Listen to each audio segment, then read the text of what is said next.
I've done figure P4-17 quite a few times, so I'll go with the way that I would work this.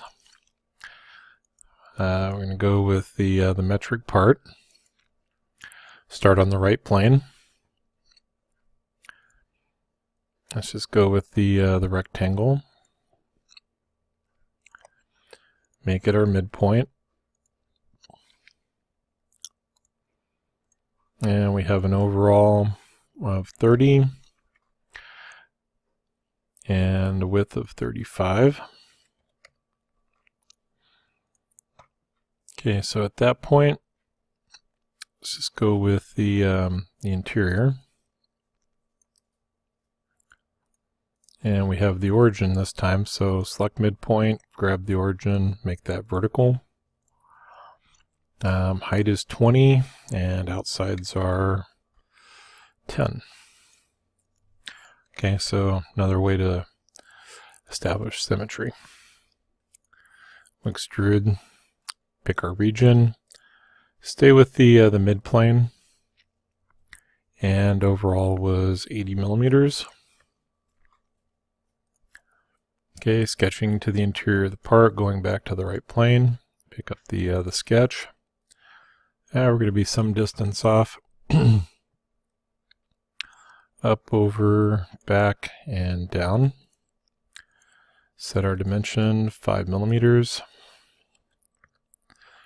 and 5 millimeters. Alright, and then 20 off of both ends would be an extrude cut of 40 millimeters, but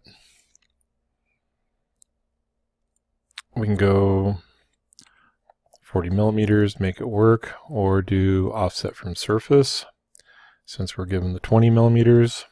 And if something happened it wasn't symmetrical, then we would be able to shift the directions and come up with a different solution. So 20 millimeters. If I don't like the directions, we can reverse the offsets. Side to cut is the interior, which is fine.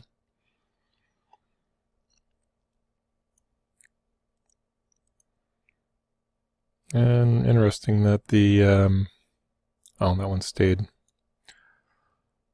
Offset from surface, there we go. 20 millimeters. Alright, because then we can reverse the offset. So that's what I was looking for and wasn't seeing the other reverse and translate.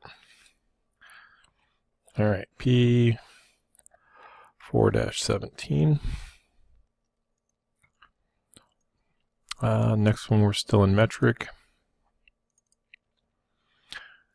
And let's take a look at this one. So part of the issue here is we're good on geometry up until this point. There's not really a terminating dimension there, so that creates a little bit of an issue. There's not really an angle. So if I guess and just said 40 or that this was 30 degrees, we need to come up with a number. And then as far as the cutout angle and that geometry, oh, wrong one. So 15 on the edge, and then coming back to the intersection. So it's one of those to help us visualize that lends itself to a 3D sketch, which if you've watched any of the other videos, we don't get into 3D sketches until we have to. And I think this is a have to. Up, over, back. And let's go ahead and lay this out as much as we can in this view. So 70. Maybe we'll be able to figure it out without the 3D sketch. But all right, 22 and 10. All right, and then the angle. Well, we have 11 there.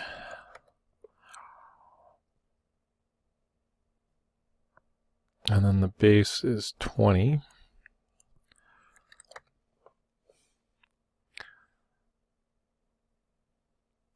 So let's see, to the bottom of the notch is 25 and 8 off of that, so that would be 17. All right. So let's go ahead with some center lines. All right, I'll just make that coincident to help with it not getting away from me. 15 millimeters, and that's the start of the V.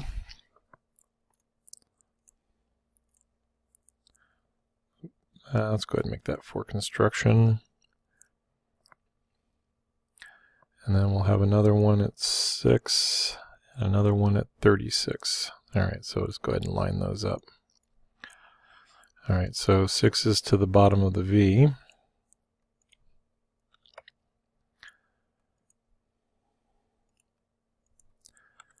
And 36 out some distance. Make all those horizontal.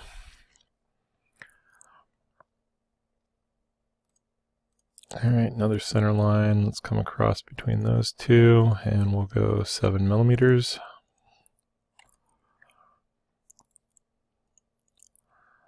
So the notch kind of comes from there back up to wherever that intersects. It's going to stay the same on that angle. All right, so 6.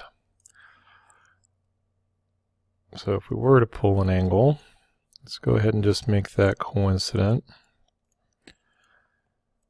And then this can be parallel, or it should end up being parallel.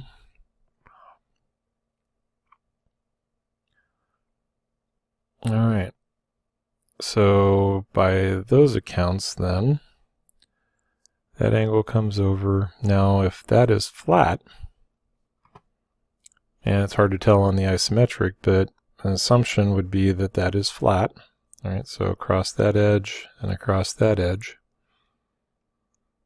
Doesn't quite look like it, but I think that's what we're going to have to go with to determine that angle. All right, so if that's flat, then that would be coincident.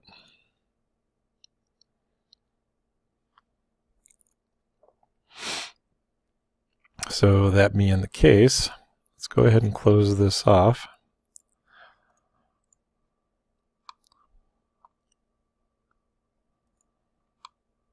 And we'll go ahead with the extrude as the regions. All right, and we have a total of 60. Back to our geometry. Okay, so we made that long enough that I should be able to come up with that sketch. And let's okay,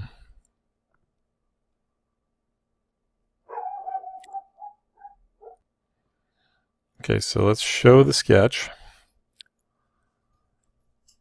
And then pretty much we will come off of that line, pretty where the edge would terminate, and come back 10.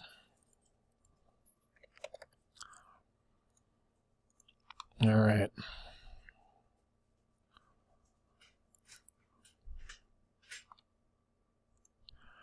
So that gives me that geometry. Let's go ahead and convert all of this in.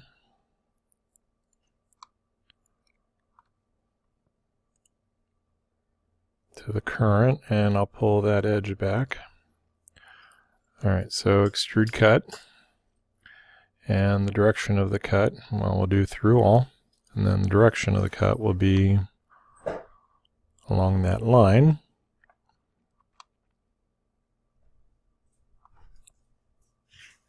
Oh, so that would be the top edge. Okay, so that doesn't give me the correct angle.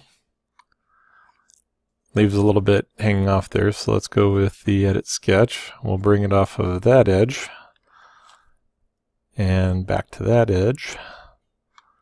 And then that gives me a clean line back to the geometry.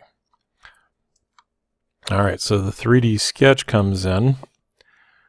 We still don't necessarily have have an angle or a depth of that V cut. All right, but I do have its intersection, 6 millimeters off and 7 millimeters down. All right, so into Sketch, underneath Sketch, we'll go to 3D Sketch, generate our line, find it from the intersection, bring it up to the other intersection, and it does make it coincident, but we don't have a depth, so it's free to move across that edge. And looks like it's a little further than the midpoint, so I won't go with the midpoint. Now just doing a basic projection until we have better numbers. We'll go with the 20 millimeters so it lines up off of that face. All right, so that's the direction of the cut. Convert our two pieces of geometry back in. So that comes up to the intersection. And that one goes back to the offset.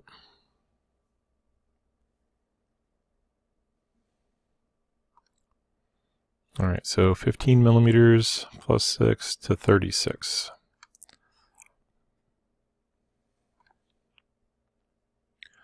Okay, I'm going to go with the Extrude Cut through all. The direction of the cut is our 3D sketch. And it gives the angle. So I can go back and hide the sketches. Since this is an important sketch, let's do direction 1, and we'll call it a direction 2. All right, and we can hide that as well.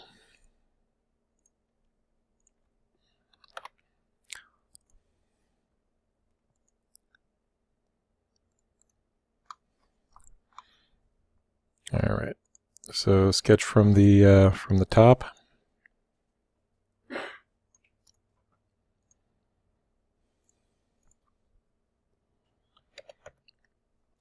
(20 by 25).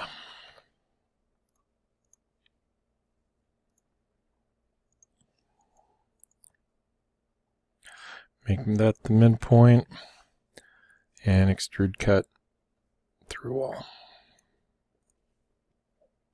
Nope, direction is good. Yep.